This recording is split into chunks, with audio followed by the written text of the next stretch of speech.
Hello everyone. इस video में मैं डिस्कस करने वाला हूं इंटर हैलोजन कंपाउंड्स। अब इंटर हैलोजन का मतलब क्या हुआ?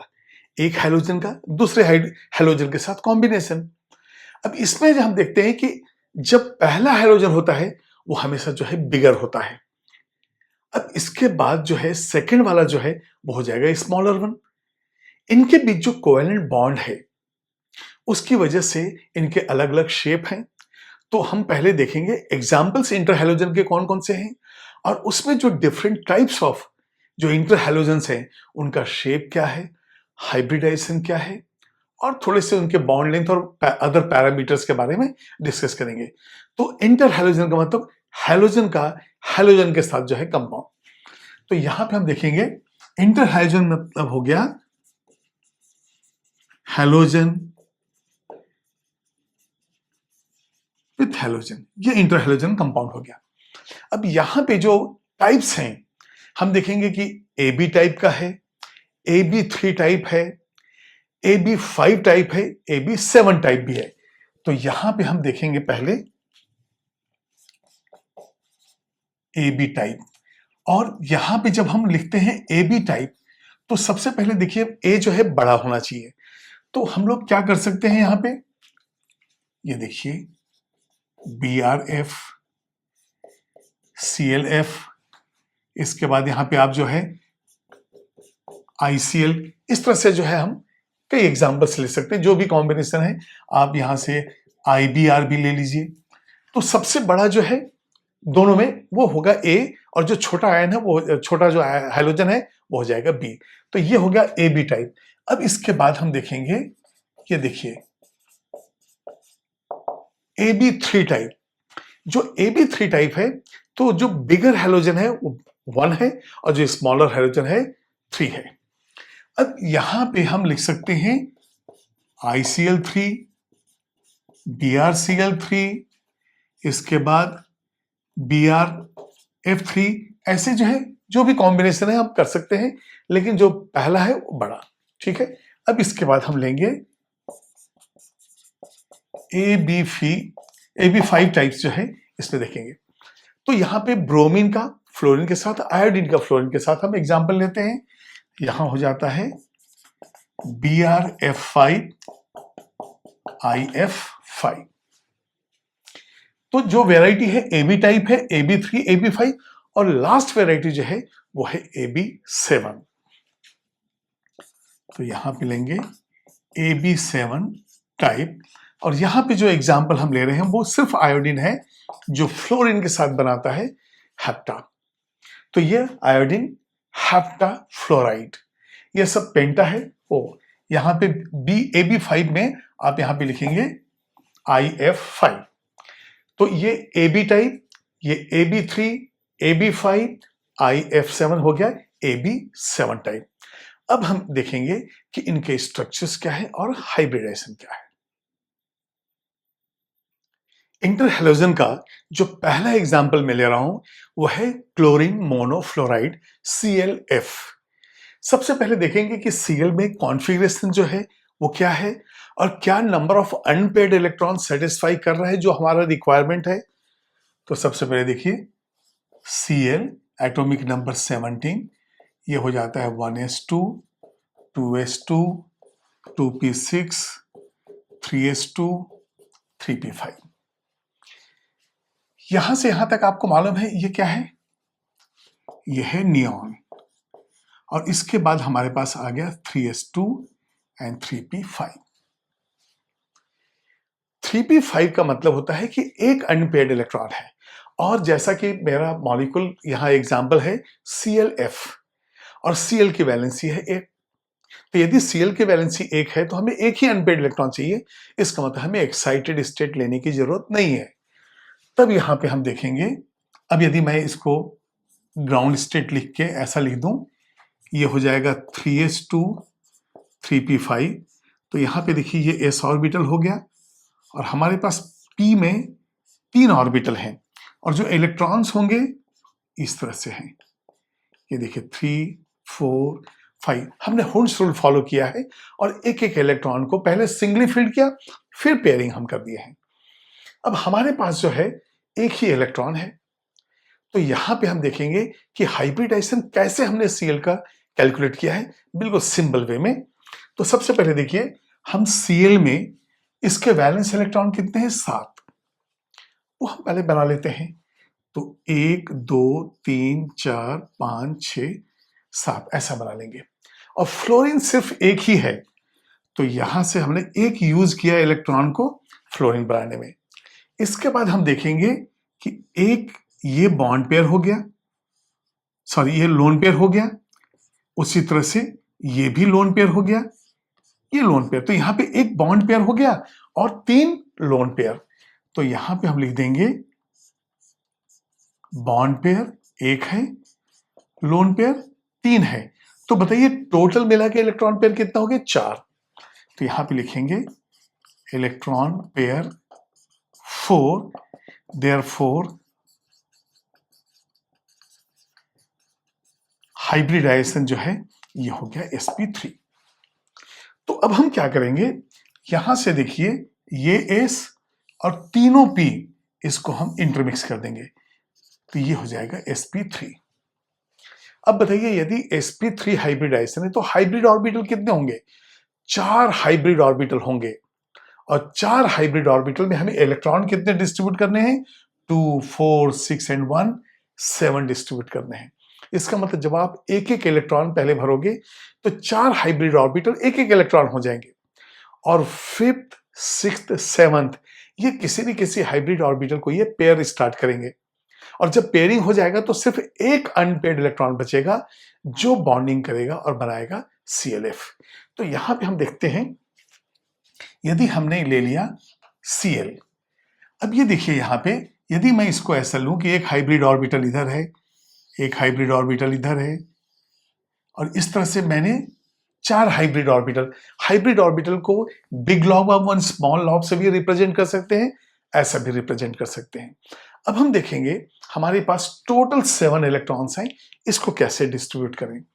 तो यहां पे देखिए मैंने लिया 1 2 3 4 5। अब इसमें देखिए हम कहीं से भी सीक्वेंस कर सकते हैं, तो 5 है टोटल इलेक्ट्रॉन्स और 2 और हमें करने हैं। तो चलिए मैं एक यहां पे और एक यहां पे ले लिया, मतलब 1 2 3 4 5 6 7 ऐसा मैंने कर दिया। तो आप देख रहे हैं कि ये जो हाइब्रिड ऑर्बिटल है इसके अंदर लोन पेयर है, ये जो हाइब्रिड ऑर्बिटल है इसके अंदर भी लोन पेयर है।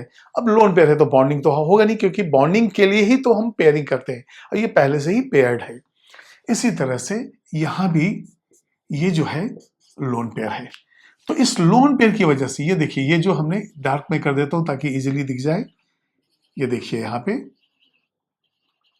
और यहां पे सिर्फ एक ही इलेक्ट्रॉन है। जब एक इलेक्ट्रॉन है यहां पे और कौन सा आने वाला है? फ्लोरीन। तो अब यदि मान लीजिए हम यहां पे फ्लोरीन लें तो फ्लोरीन क्या हो जाता है? 2s2 2p5। इसका मतलब जो है p ऑर्बिटल जब हम लेते हैं, ये देखिए 3 ऑर्बिटल होता है, 1 2 3 4 5, और इसके पहले जो है ये इसमें 2 इलेक्ट्रॉन है। तो मुझे बताइए f का एक ही ऑर्बिटल तो बचा है, और f का एक ऑर्बिटल जो बचा है 1 अनपेयर्ड इलेक्ट्रॉन के साथ, ये है p ऑर्बिटल।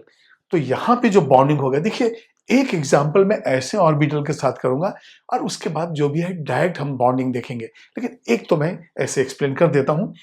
अब यहां पे देखिए, अब यहां से ये तो Cl हो गया। अब हमारे पास एक फ्लोरीन का सिर्फ p ऑर्बिटल हम ले लेते हैं, तो ये देखिए यहां से,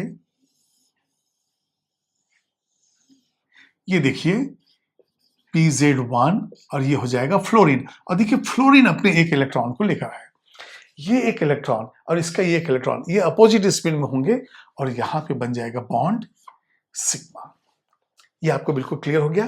तो ये जो ClF है एक लीनियर मॉलिक्यूल है, लेकिन हाइब्रिडाइजेशन तो sp3 है, जिसमें कि 3 लोन पेयर है और एक बॉन्ड पेयर है। अब इसको हम देखते हैं, यदि हमने इसको Cl ले लिया और यहां से ये लोन पेयर ऑफ इलेक्ट्रॉन, ये लोन पेयर, ये लोन पेयर, और यहां से हो गया एक फ्लोरीन। और मालूम है कि फ्लोरीन का जो है एक इलेक्ट्रॉन यूज हुआ है और बाकी जो है ये इस तरह से हो जाता है। और यहाँ पे देखिए क्लोरीन का एक इलेक्ट्रॉन यहाँ पे यूज हुआ, तो मॉलिक्यूल जो है कैसा हो गया, लीनियर। तो यहाँ पे डिटेल्स क्या होंगे, ये होंगे हाइब्रिडाइजेशन sp3, यहाँ पे लिखेंगे इलेक्ट्रॉन पेयर ज्योमेट्री, और ये होता है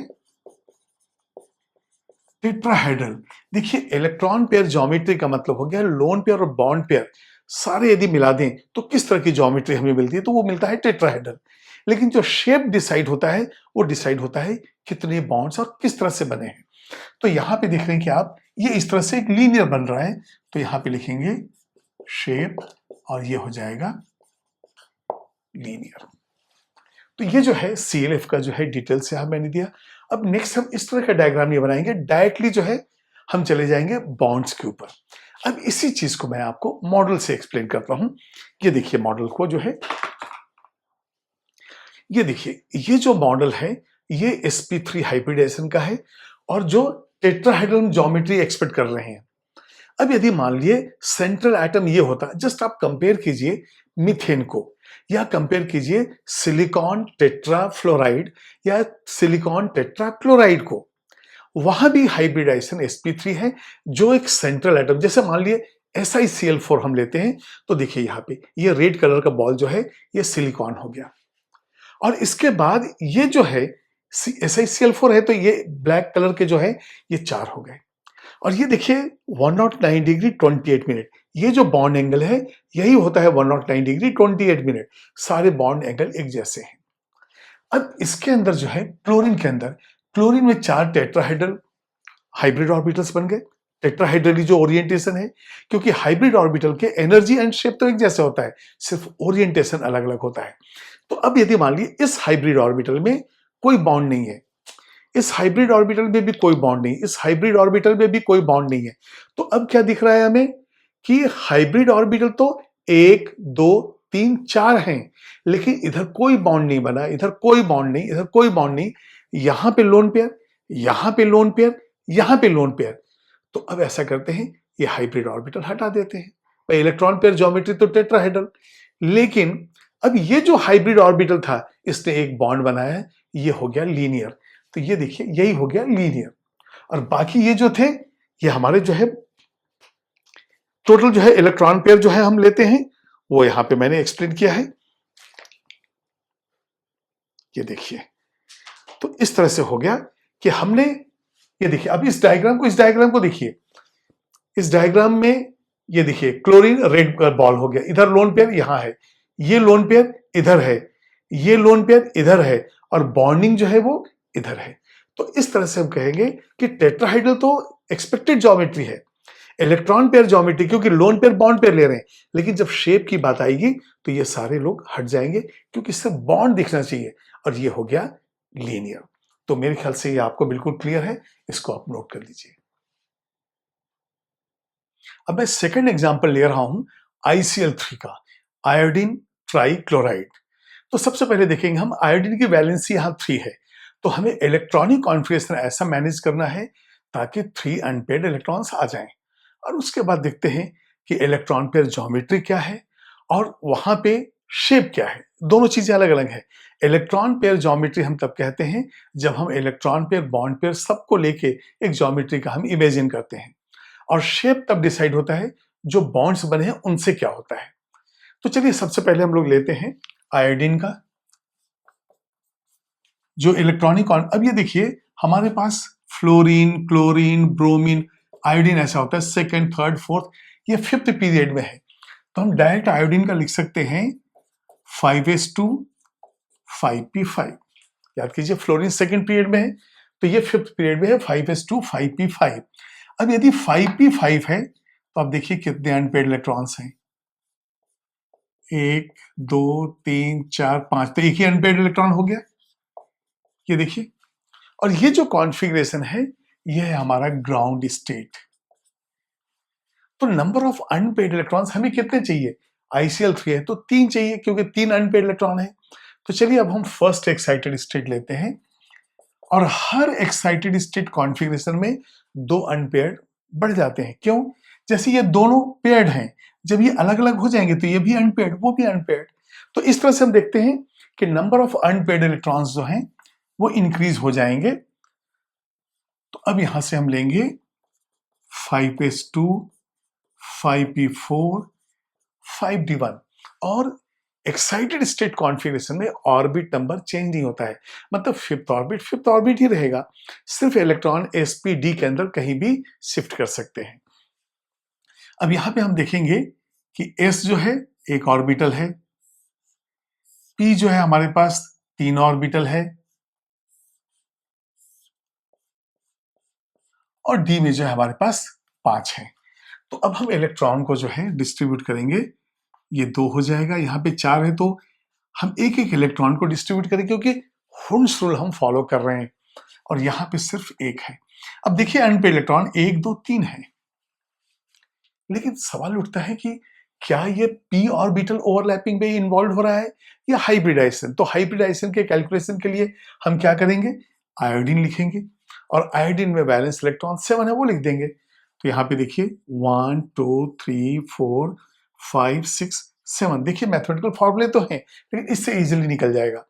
अब हमारे पास आयोडीन के साथ 3 क्लोरीन इन्वॉल्व हैं, तो एक क्लोरीन ये इलेक्ट्रॉन यूज करेगा, सेकंड ये थर्ड करेगा, और अब जो आपके पास बच गया वो ये है लोन पेयर, ये है लोन पेयर। तो अब बताइए आपके पास बॉन्डेड एटम्स 3 है, तो यहाँ 3 बॉन्ड पेयर हो गया और 2 लोन पेयर हो गया। तो यहाँ पे लिखते हैं हम बॉन्ड पेयर 3, लोन पेयर 2, और जब इनको ऐड करते हैं तो हमारे पास इलेक्ट्रॉन पेयर मिलता है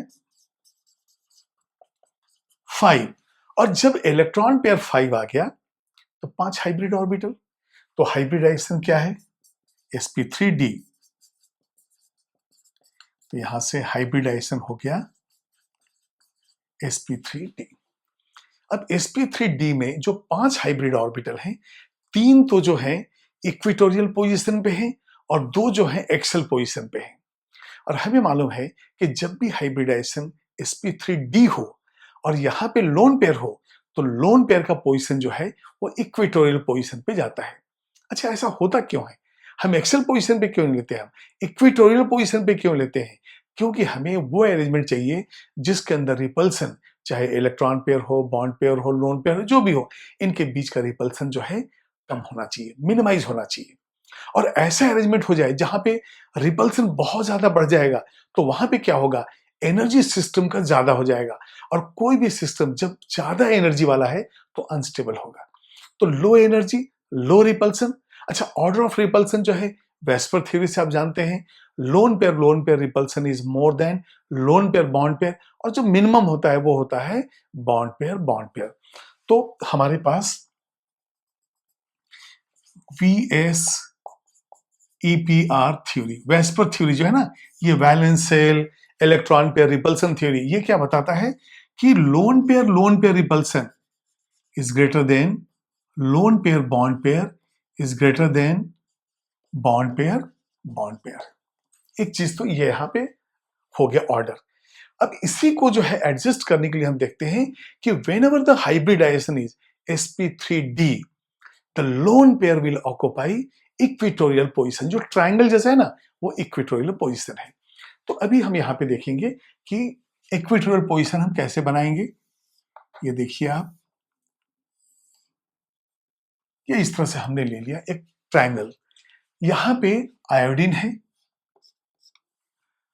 अब बताइए हमारे पास इलेक्ट्रॉन्स टोटल कितने हैं, 2 4 5 6 7 इलेक्ट्रॉन्स हैं, और 7 इलेक्ट्रॉन में 3 बॉन्डेड हैं और 2 लोन पेयर है, और लोन पेयर का पोजीशन जो है इक्वेटोरियल पोजीशन है। तो हम क्या करेंगे, यहां पे इस साइड जो हाइब्रिड ऑर्बिटल है, यहां हमने लोन पेयर दे दिया, इसके बाद जो है हम इसको ऐसा करते हैं, यहां पे लोन पेयर दे दिया।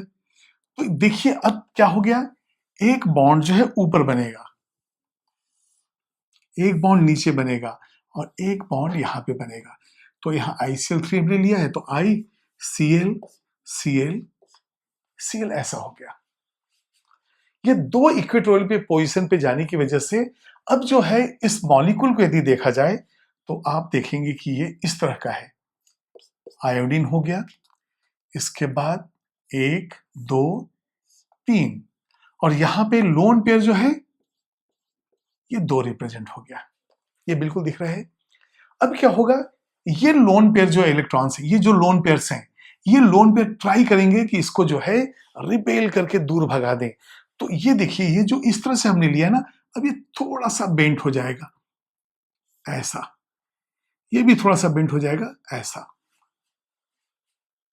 और दूसरी चीज ये एक प्लेन में नहीं है। जैसे मैं एक प्लेन के अंदर हूं, मैं हूं आयोडीन, तो 1 क्लोरीन, 2 क्लोरीन, 3 क्लोरीन, और ये जो रिपल्सन की वजह से ये भी प्लेन से बाहर आ गए, और ये 90 नहीं, नीचे हो गया तो लेस देन 90, और ये प्लेन से बाहर आ गया, तो हम बोलेंगे नॉन प्लेनर है।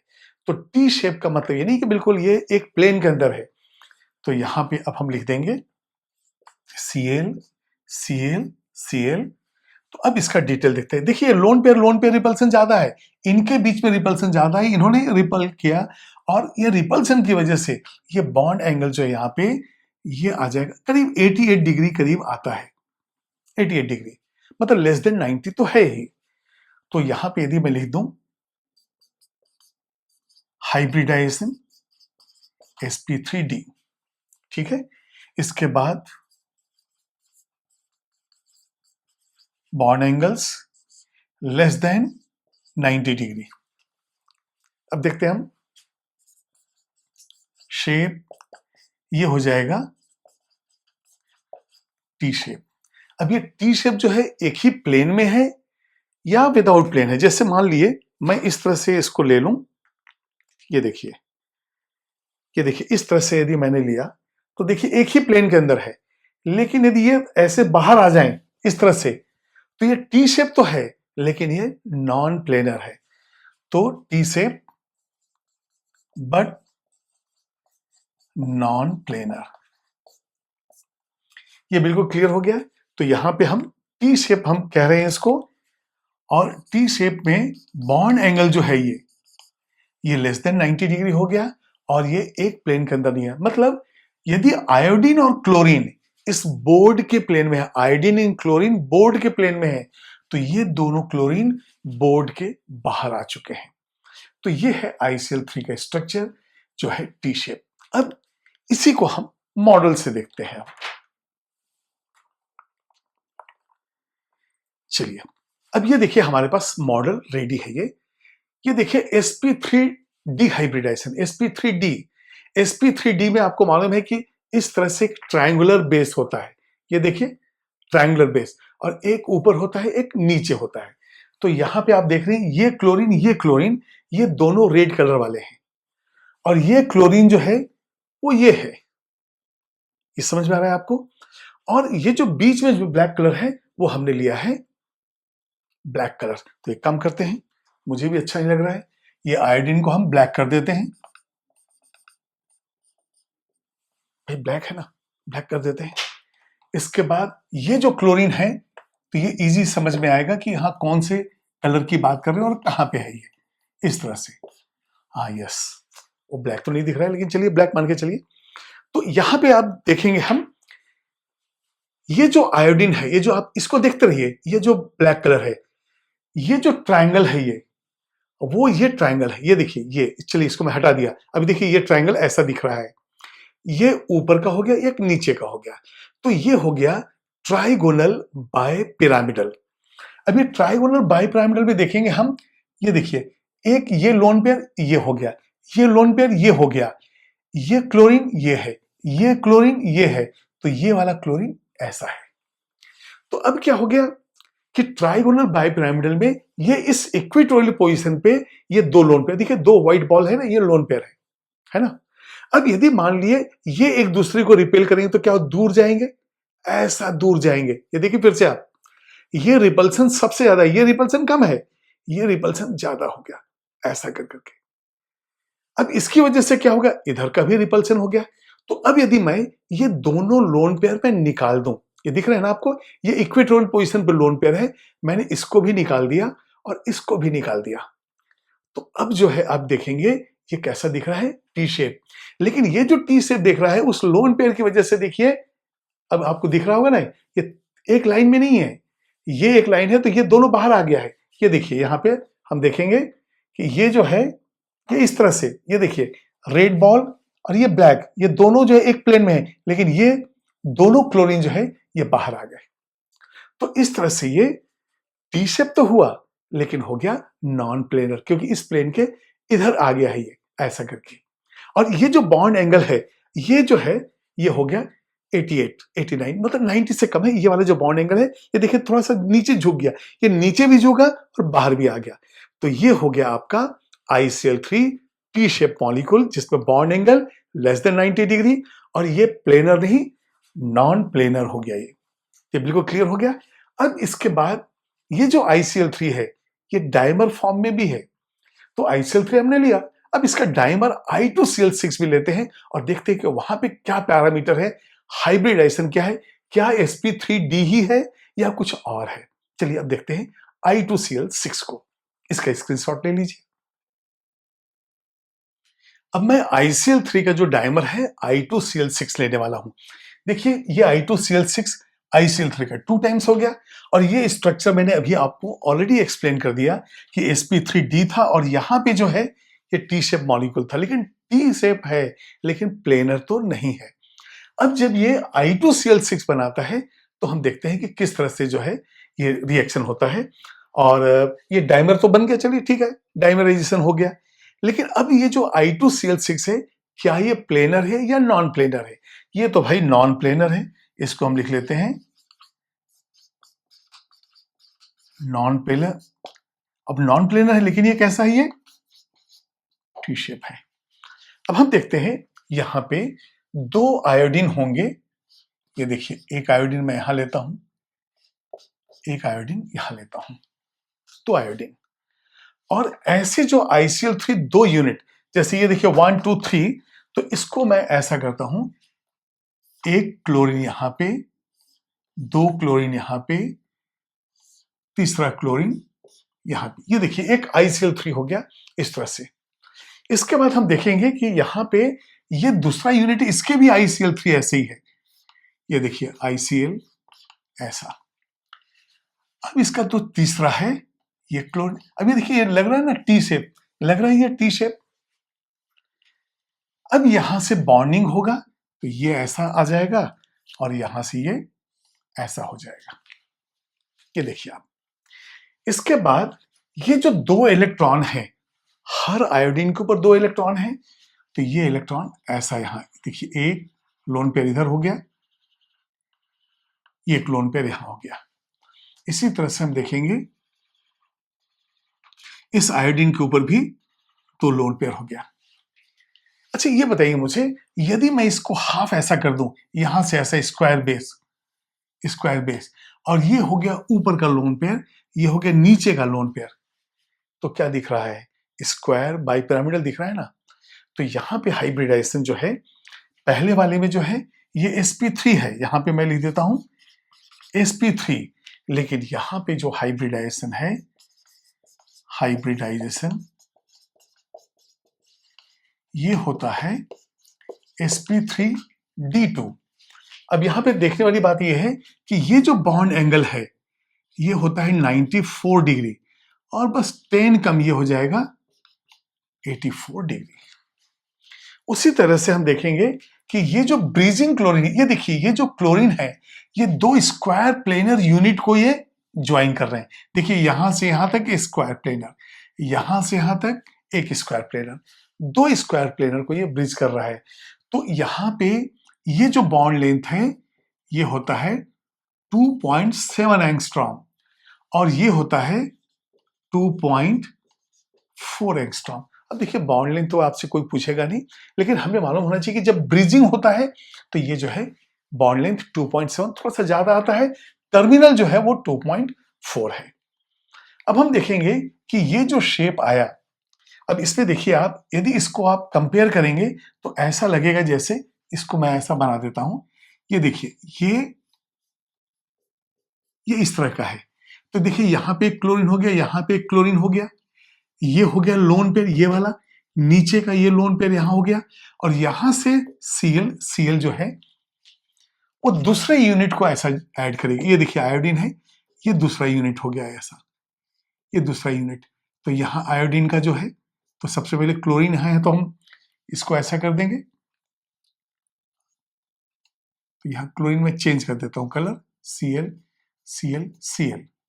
ये देखिए इस आयोडीन के 1 2 3 क्लोरीन, इसके 1 2 3 क्लोरीन, और ये हो गया लोन पेयर, ये हो गया लोन पेयर। इसलिए मैं कह रहा हूं ये जो दोनों क्लोरीन है ब्रिजिंग, ये 2 स्क्वायर प्लेनर यूनिट को वो ज्वाइन करते हैं।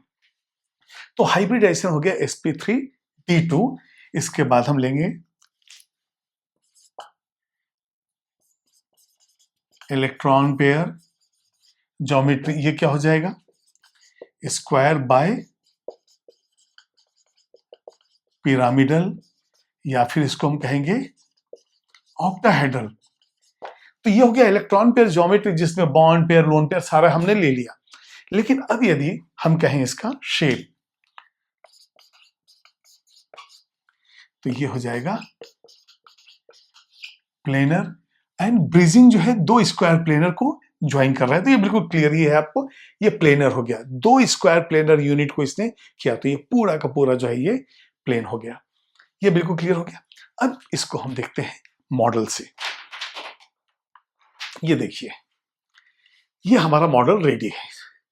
अब इसको कंपेयर कीजिए, ये 2 आयोडीन जो रेड कलर के हैं, वो ये 2 आयोडीन रेड कलर के हैं। अच्छा, ये पर्पल मैंने इधर लिया है। तो चलिए, ये देखिए बिल्कुल रेडी है। मैं यहां नीचे रख रहा हूं, आप देखते जाइए। Iodine iodine 1 2 3 chlorine, 1 2 3 chlorine, 1 2 3 chlorine. तो यहां पे मैंने पर्पल में 1 2 3 क्लोरीन लिया। अब ये जो 2 बॉल दिख रहे हैं ना, ये लोन पेयर है। ये नीचे भी लोन पेयर, ऊपर भी लोन पेयर, नीचे भी लोन पेयर। अब यदि मैं इन लोन पेयर्स को निकाल दूं और सिर्फ बॉन्ड देखें हम, चलिए ये निकाल देते हैं लोन पेयर।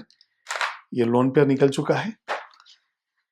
अब देखिए यहां पे क्या हो रहा है, ये देखिए एक टी यूनिट ये है, एक टी यूनिट ये है।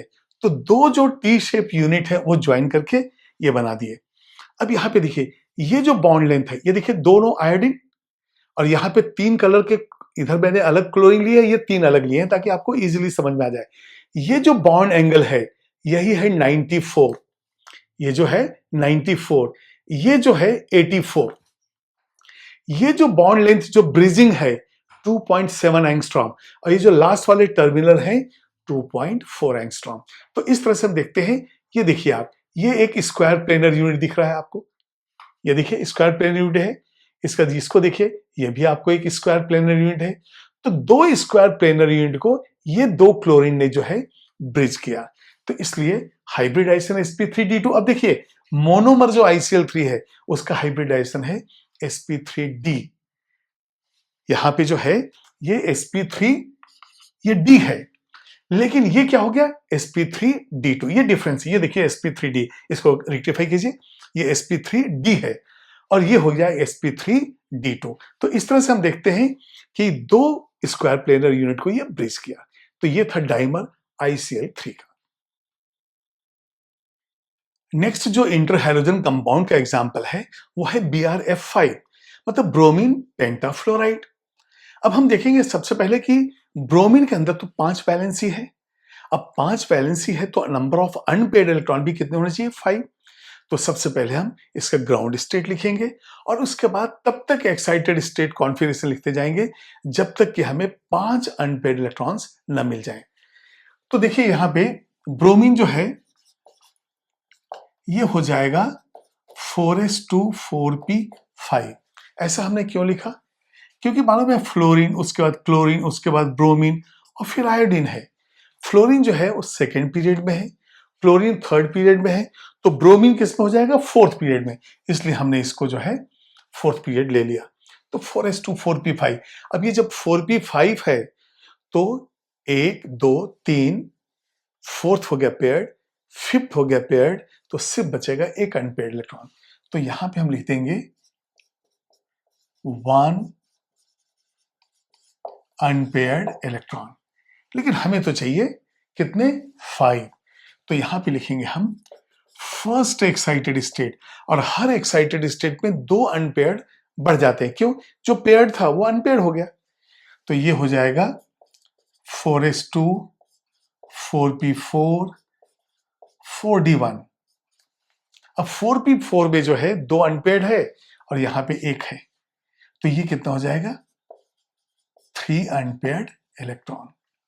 अब हम जाएंगे सेकेंड एक्साइटेड स्टेट पे, तो ये हो जाएगा 4s2 4p3, अब ये हो जाएगा 4d2 क्योंकि एक इलेक्ट्रॉन शिफ्ट कर गया। यहां पे हो गया 5 अनपेयर्ड इलेक्ट्रॉन। इसका मतलब हमें सेकेंड एक्साइटेड स्टेट तक जाना है। तो अब हम देखेंगे यहां पे डिस्ट्रीब्यूशन किस तरह से इलेक्ट्रॉन को होगा। एक s ऑर्बिटल है, 3 p ऑर्बिटल है और 5 हमारे पास जो है ये d ऑर्बिटल है। अब इलेक्ट्रॉन का डिस्ट्रीब्यूशन s के अंदर 2 है, ऐसा हम डाल देंगे। यहाँ पे 3 है, एक एक इलेक्ट्रॉन हुंस रूल फॉलो करेंगे। यहाँ पे 2 ही इलेक्ट्रॉन है, ऑर्बिटल तो हमारे पास 5 है लेकिन इलेक्ट्रॉन तो सिर्फ 2 ही है। अब हाइब्रिडाइजेशन देखेंगे, BrF5 का हम कैसे लेते हैं। अब यहाँ पे देखिए ब्रोमीन, टोटल इलेक्ट्रॉन कितने हैं 7 और फ्लोरीन कितने हैं 5।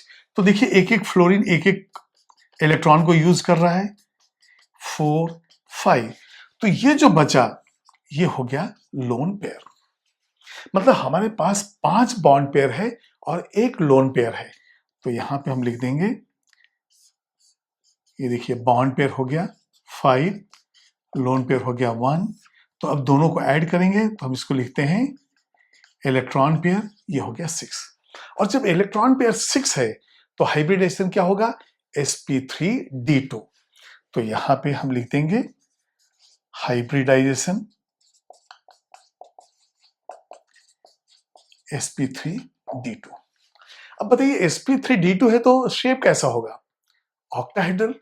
भाई एक्सपेक्ट तो हम कर रहे हैं ऑक्टाहेड्रल या स्क्वायर बाई पिरामिडल, लेकिन उसके लिए हमें कितने एटम्स होने थे बॉन्डेड 6, हमारे पास तो 5 ही है। तो देखते हैं अब यहां पे क्या हुआ है। ये देखिए इस तरह से हमने लिया और यहां पे जो है BrF5 है तो ये मैंने ले लिया Br। ये देखिए ये हो जाएगा Br,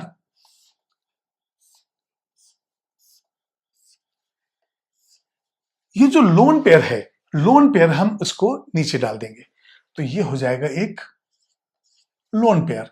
और यहां पे फ्लोरीन 1 2 3 फ्लोर एंड ये 5, टोटल 5 हो गया। तो अब आप देख रहे हैं कि जो एक्सपेक्टेड ज्योमेट्री है, जो इलेक्ट्रॉन पेयर ज्योमेट्री है, वो हो जाएगा स्क्वायर बाय पिरामिडल। तो यहां पे लिखेंगे हम इलेक्ट्रॉन पेयर ज्योमेट्री और ये हो जाएगा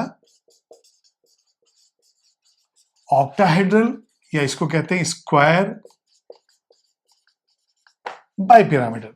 ये एक्सपेक्टेड है जब हम लोन पेयर बॉन्ड पेयर दोनों लेते हैं, लेकिन इस लोन पेयर की वजह से अब ये कैसा हो जाएगा यदि आप इसको ज्वाइन करेंगे, स्क्वायर बेस है और एक पिरामिड है तो यहां पे आ जाएगा शेप। शेप जो है ये हो जाएगा आपका स्क्वायर पिरामिडल, ये हो जाएगा स्क्वायर पिरामिडल। तो इस तरह से जो है आप इसको लिखिए। अब इसको मैं मॉडल से आपको एक्सप्लेन करता हूं। यदि मैं इसको ग्रीन कलर कर दूं, ये देखिए यहां पे Br को, तो इजी रहेगा मेरे मॉडल से समझने के लिए। ये देखिए यहां पे थोड़ा डार्क करता हूं मैं क्योंकि ग्रीन कलर शायद देखने में मुश्किल जाता है। ये देखिए ये Br हो गया, ठीक है। अब हम एग्जांपल लेते हैं BrF5 के लिए इस तरह से। ये देखिए ये हमारा BrF5 है, ये देखिए स्क्वायर बेस है, ये स्क्वायर बेस नजर आ रहा है, ये देखिए। अच्छा नहीं दिख रहा है तो मैं इसको हटा देता हूं। अब देखिए ये स्क्वायर बेस है, ये स्क्वायर बेस ऐसा हमने लिखा और उसमें एक फ्लोरीन जो है हम ऊपर डाल देंगे। ये देखिए ये फ्लोरीन ऊपर हो गया। तो अभी आप देख रहे हैं कि 1 2 3 4 क्लोरीन जो है फ्लोरीन, ये 4 फ्लोरीन जो है एक प्लेन में है। मेरे ख्याल से दिख रहा होगा ये ब्रोमीन ग्रीन कलर का 1 2 3 4 ये फ्लोरीन और ये 5वां फ्लोरीन ऊपर है। लोन पेयर कहाँ है? लोन पेयर नीचे है, तो ये देखिए, ये आपका हो गया ये लोन पेयर, ये दो है ना लोन पेयर। तो देखा जाए तो इस लोन पेयर और बॉन्ड पेयर की वजह से हम इसको कहेंगे स्क्वायर, एक पिरामिड इधर एक पिरामिड इधर, तो स्क्वायर बाय पिरामिडल। लेकिन अब इस लोन पेयर को हम हटा देते हैं। ये देखिए, अब लोन पेयर हट गया, तो अब कैसा हो गया? बेस आपको कैसा दिख रहा है? स्क्वायर, और ये हो जाएगा पिरामिडल। तो इसको आप ज्वाइन करेंगे तो ये हो जाएगा स्क्वायर पिरामिडल। तो कई बार आपके दिमाग में आएगा कि हमने यहां क्यों नहीं लिया, यहां भी तो ले सकते हैं। तो उसका जो है रीजन है आपको बताता हूं अभी। यदि मान लिया मैं इसको ऐसा ले लेता हूं, आपको मैं बताऊंगा कि ये एक जैसा ही सारे बॉन्ड्स हैं, मतलब यहां पे कोई भी चेंजेस नहीं है, तब फिर किस तरह से होगा वो हम देखते हैं। ये देखिए, यहां पे ये दोनों ऊपर है नीचे है, ये देखिए ऊपर नीचे हो गया, ये ऐसा लग रहा है एक्सेल ये है, लेकिन यदि इसको हमें हटा देंगे तो एक्सेल ये हो जाएगा, इसको हटा देंगे तो एक्सेल ये हो जाएगा। तो एक काम करता हूं, मैं कलर भी इसको चेंज कर देता हूं, ताकि आपको मालूम चले कि ऑक्टाहेड्रल के अंदर जितने भी जो बॉन्ड्स होते हैं वो सब आइडेंटिकल होते हैं।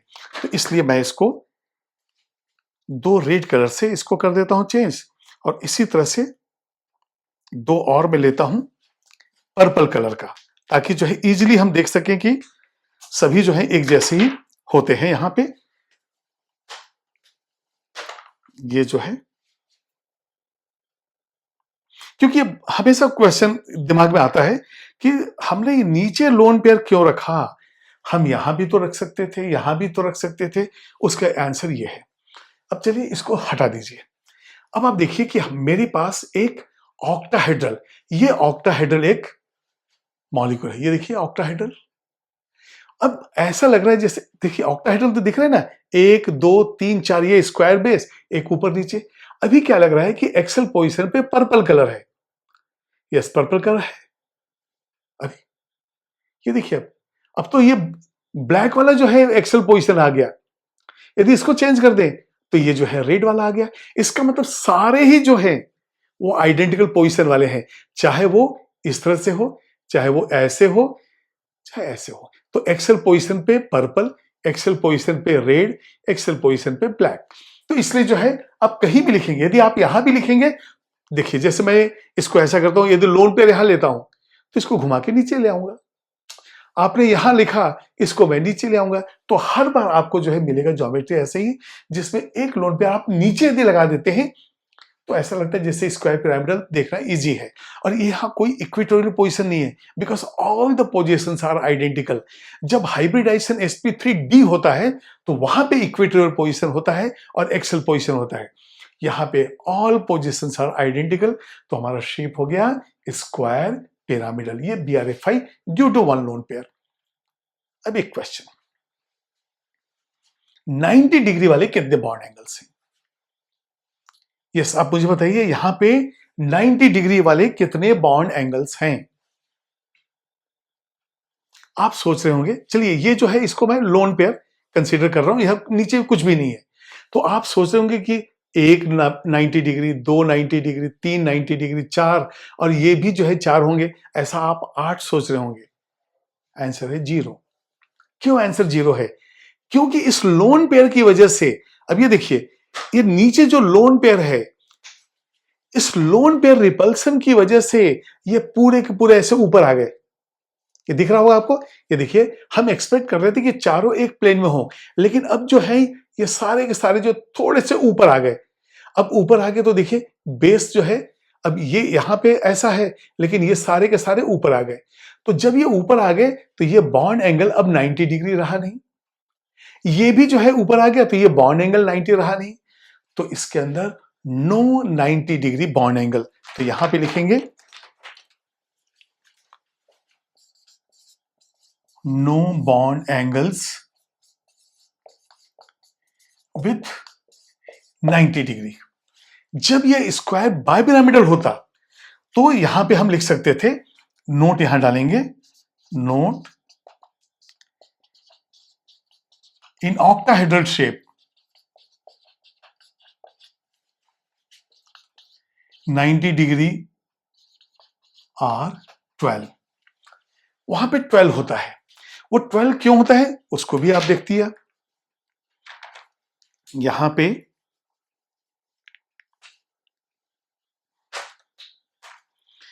90 डिग्री वाले 12 कैसे होते देखते हैं हम लोग।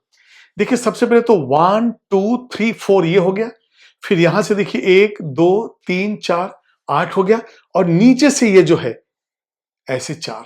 देखिए ऊपर से हर इसके ऊपर 90 डिग्री, नीचे से हर ये यूनिट के ऊपर 90 डिग्री, और ये जो खुद है ये देखिए खुद भी जो है 4 90 डिग्री वाले। तो यहां पे हमारे पास 12 जो है होते हैं। तो note in octahedral shape 90 degree are 12। Bond angle जो है 90 डिग्री वाले 12 है, लेकिन इसके अंदर स्क्वायर पिरामिडल है। None of the bond angles are of 90 degree. ये BRF 5 के बारे में बात कर रहे हैं, और नोट जो है वो रिमाइंड कर रहा है हमें ऑक्टाहेड्रल होता तो क्या होता। तो इस तरह से हमने जो है इंटरहैलोजन कंपाउंड में BRF 5 का स्ट्रक्चर देखा। इसको नोट कर लीजिए। अब जो मैंने एग्जाम्पल लिया वो है IF7, आयोडीन हेप्टाफ्लोराइड। अब देखिए इसमें आयोडीन का जो है वैलेंसी 7 है, और आपको मालूम है यदि 7th ग्रुप के अंदर एलिमेंट्स हैं तो मैक्सिमम अनपेड इलेक्ट्रॉन तो हम 7 ले ही सकते हैं। फर्क क्या है, हमें एक्साइटेड स्टेट अलग अलग करना है। तो चलिए हम आयोडीन का पहले कॉन्फ़िगरेशन देखते हैं। अब ये बताइए, जब क्लोरीन जो है 3rd ऑर्बिट में है, ब्रोमीन 4th ऑर्बिट में है, तो आयोडीन किस में है, 5th ऑर्बिट में। तो कॉन्फ़िगरेशन क्या हो जाएगा, 5s2 5p5, 7 वैलेंस इलेक्ट्रॉन। लेकिन 5p5 की वजह से यहां पे जो है ये होता है 1 अनपेयर्ड इलेक्ट्रॉन। ये देखिए 1 अनपेयर्ड इलेक्ट्रॉन, लेकिन हमें कितना चाहिए, 7। क्यों, वैलेंसी है 7। अब हम जाएंगे फर्स्ट एक्साइटेड स्टेट पे, यहां से इलेक्ट्रॉन शिफ्ट होगा। तो 5s2 5p4 5d1। और जैसा कि आप जानते हैं कि जब ये हम एक्साइटेड स्टेट कॉन्फ़िगरेशन लिखते हैं तो ऑर्बिट नंबर चेंज नहीं होता, बल्कि इलेक्ट्रॉन एस से पी, पी से डी, या एस से डाई, डी ऐसा जा सकता है। तो ये हो गया 3 अनपेयर्ड इलेक्ट्रॉन। भाई जो एक पेयर्ड था वो अनपेयर्ड हो गया, तो टोटल 3। हर एक्साइटेड स्टेट में 2 अनपेयर्ड इलेक्ट्रॉन बढ़ जाते हैं। तो अभी जो 3 अनपेयर्ड, हमें चाहिए टोटल 7। तो हम जाएंगे अब सेकेंड एक्साइटेड स्टेट पे, 5s2 5p3 5d2। अब नंबर ऑफ अनपेयर्ड इलेक्ट्रॉन्स हो गए 5 अनपेयर्ड इलेक्ट्रॉन्स, लेकिन अभी भी एक एक्साइटेड स्टेट और बचा हुआ है। तो अब हम जाएंगे 3rd एक्साइटेड स्टेट, तो ये इलेक्ट्रॉन भी अनपेयर्ड हो जाएगा। तो ये हो जाएगा 5s1 5p3 ऑलरेडी अनपेयर्ड हो चुका है, और ये हो जाएगा 5d3। डी के अंदर तो 5 वैलेंस 5 जो है ऑर्बिटल्स हैं, तो पांचों इलेक्ट्रॉन जो है इसके अंदर अनपेयर्ड मैक्सिमम हो सकते हैं, लेकिन ठीक है अभी हमारे पास 3 है। तो total number of electron 1 3 4 and 3 7, और ये पूरे के पूरे 7 जो है अब अनपेयर्ड हो गए हैं। तो यहां पे हम देखेंगे, तो सबसे पहले तो यहां लिख देंगे 7 अनपेयर्ड इलेक्ट्रॉन। अभी देखिए एस ऑर्बिटल हो गया, ये देखिए p ऑर्बिटल है, और d में 5 ऑर्बिटल्स होते हैं। अब इलेक्ट्रॉनिक डिस्ट्रीब्यूशन हम देखेंगे, s में हमारे पास 1 इलेक्ट्रॉन है, p में 3 है तो 1 1 इलेक्ट्रॉन, और यहां भी 3 है 1 1 इलेक्ट्रॉन। अब यदि मान लिए हाइब्रिडाइजेशन हमें कैलकुलेट करना है तो उसको भी देखते हैं। आयोडीन में 1 2 3 4 5 6 7 7 वैलेंस इलेक्ट्रॉन है, और हर वैलेंस इलेक्ट्रॉन एक फ्लोरीन के साथ बॉन्डेड है। ये देखिए, तो इसका मतलब क्या हो गया, यहां ऑल बॉन्ड पेयर्स हैं, कोई भी लोन पेयर नहीं है। तो यहां लिख सकते हैं ऑल बॉन्ड पेयर्स 7। देयरफॉर हम यहां पे क्या लिखेंगे, हाइब्रिडाइजेशन हो गया sp3d3।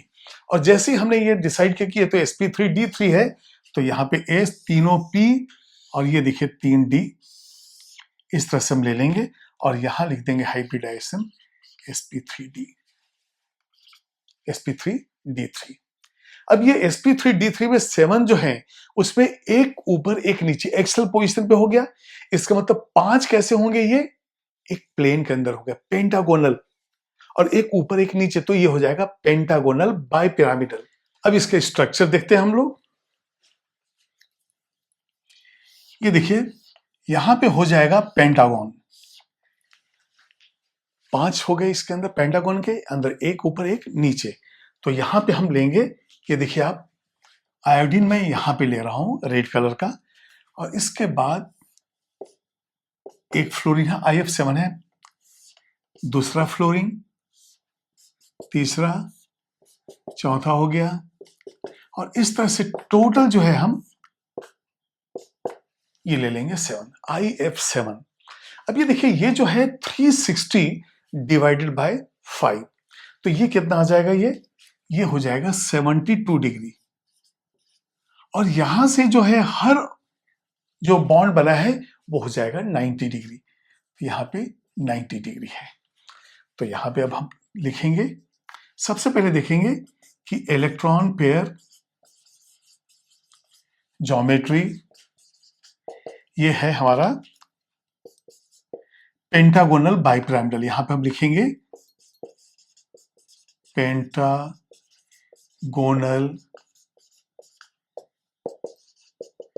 बाइपिरामिडल, और शेप भी यही है। क्यों? क्योंकि कोई लोन पेयर है ही नहीं।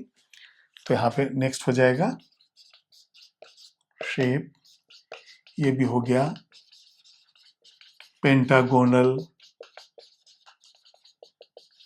बाइपिरामिडल। अब मुझे बताइए यहां पे 90 डिग्री वाले बॉन्ड एंगल्स कितने हैं? जो ऊपर से इस तरह से 5 हो जाएंगे और नीचे से भी 5 बनेंगे। तो टोटल नंबर ऑफ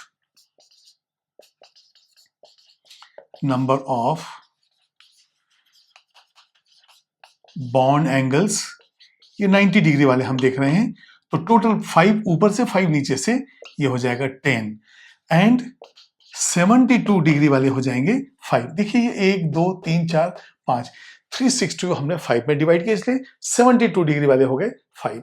तो इस तरह से ये पेंटागोनल बाइपिरामिडल होता है। अब इसको हम इस स्ट्रक्चर से देखते हैं। यहां पे ये देखेंगे हम, ये देखिए आप, रेड कलर का आयोडीन नजर आ रहा है, और ये जो 1 2 3 4 5 है वो देखिए 1, ये देखिए 1 2 3 4 5, ये 5 जो है ये एक प्लेन में है, एक ऊपर है एक नीचे है, तो ये हो जाएगा पेंटागोनल बाइपिरामिडल। अब ये जो बॉन्ड एंगल है, ये बॉन्ड एंगल, ये 72 हम ले रहे हैं क्योंकि 360 डिवाइडेड बाय 5। अब यहां से देखिए 90 डिग्री वाले कितने हैं? यहां से आएगा 1 2, तो ये हर जो यूनिट है यहां से 90 डिग्री बनेगा, तो 5 इधर पे बनेंगे और 5 नीचे 10 बनेंगे, और ये 72 वाले जो है 5 बनेंगे।